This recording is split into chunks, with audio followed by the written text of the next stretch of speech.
We're in Shoreham, Vermont, the home of Whistle Pig Whiskey. The goal of this newcomer to the whiskey industry is to be the first farm-to-bottle rye whiskey brand made all in the United States since Prohibition. We started in the middle of the most severe recession in the country's recent history. So you could get a lot of stuff done for less. There wasn't that much work going on. So from A to Z, you could get quick turns on everything at reasonably low prices.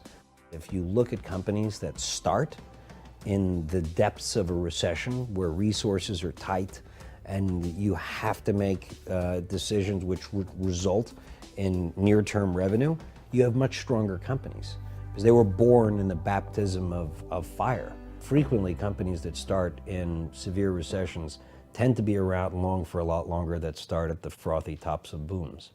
There are times as an entrepreneur when you stake your own ground and say, I'm going to create a business myself, I'm going to work for myself, where you stare at some dark, dark chasms, some cold, lonely nights when you alone believe in the vision that you're pursuing, and your net payables to net receivables on a 30-day basis make you entirely insolvent.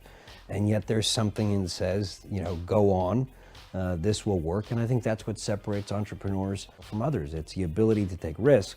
As you learn from your failures, you're able to better calculate what risks to take and when to really hold on. In its core, being an entrepreneur is based on a firm conviction that I can do it. I can make something happen. I can make something work. You know that it's make or break, do or die. Actually, the area began with this river that's frozen over now. There used to be a couple of grist mills in here that kept a little hamlet, as they called it, alive with the buzzing of saws and the grinding of grain that was powered off of the river in summertime.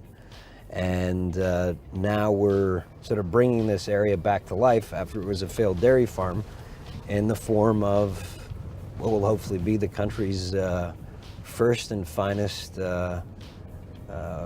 farm-based distillery. The skeptics be damned. And you'll carry through to the end to make that work. What sounds did Biggie make? He's not even hungry. I'm Kat Clifford with Entrepreneur.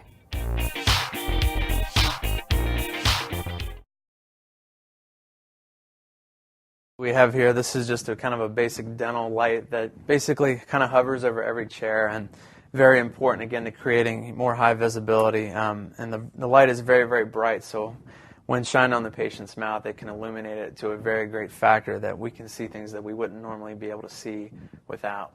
When I graduated dental school, I actually didn't really know where my career path led. I didn't know if I wanted to specialize. I didn't know if I wanted to work in a hospital. I didn't know if I wanted to be in private practice. So my first job was actually joining the military. One thing nice about the military was you didn't really have to make any sort of commitments to what you wanted to do in dentistry, and I knew that I did not know where I wanted to be. I didn't know where I wanted to live, and I certainly didn't know if I wanted to just practice general dentistry or specialize. So my career path basically took me in the military, where I could become a general dentist, do a little bit of traveling, and then certainly get a little bit of exposure to all the different facets of dentistry. Once I left the military, I decided that I wanted to go into private practice. I wanted to basically have my own business. I wanted to be able to get in a situation where I could set my own hours. I would determine my earning potential. I certainly wanted to be the one that dictates my vacations. And so what I did was, when I separated, I purchased an existing dental practice. And it's from there that I basically started to build a practice of my own, that I could kind of set all my priorities straight and kind of get the business to how I wanted it to run.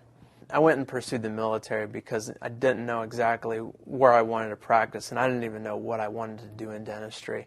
My opportunity to practice in the military gave me exposure to a lot of different disciplines of dentistry, and also put me in scenarios that were much different than you'd see in a private practice outcome. So for me, it was just an issue of getting some more experience and exposure to kind of guide me into what kind of dentist that I wanted to be. In the military, certainly, we primarily deal with people that, you know, deploy and go to war. So certainly the treatment scenarios that we can present to them are much different than in private practice because there's a lot more limitations.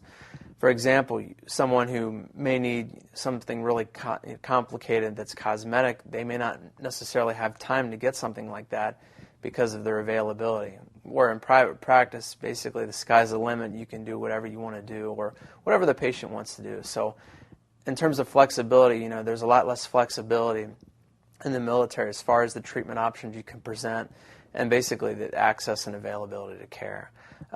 Certainly, you know,